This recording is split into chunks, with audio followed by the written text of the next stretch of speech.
C'est quand même une dinguerie, les gars, faut se le dire.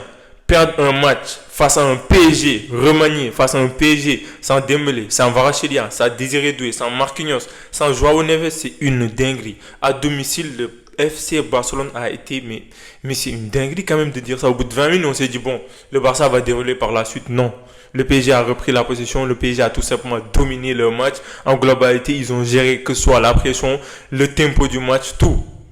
Mais j'arrive pas à comprendre Hansi Flick, quand même, la défense. T'as Araujo qui te fait quelques bons matchs depuis le début de la saison. Pourquoi le mettre sur le banc? Bien que tu aies peur de la vitesse des Parisiens, ça n'empêche rien du tout. Araujo, il est plus agressif. Kobarsi, on l'a vu depuis quelques mois, pour pas dire quelques matchs. Il est plus constant, il est plus le même joueur qu'il était. Kobarsi, on l'a vu, il est plus serein défensivement. Voilà, t'as Gérard Martin pour moi qui te fait un bon match. Il te fait un bon match dans l'ensemble. Koundé nul, flop.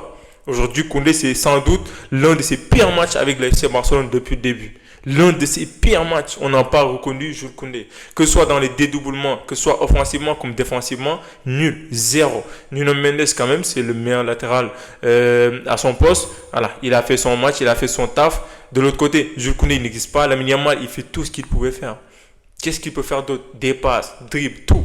Voilà, à côté, il n'y a rien du tout. Daniel Mo, il ne sert à rien à faire perdre des ballons. Pour moi, il ne mérite pas d'être titulaire. S'il y avait Fermin, tu le mets tous les jours. Frankie de Jong, Pedri, voilà, comme d'habitude, en face de PSG, il gère un match avec autant de blessés, avec une équipe qui n'est même pas à 80%. Le coach lui-même, il dit qu'ils sont toujours en préparation. Et on arrive quand même à perdre ce match.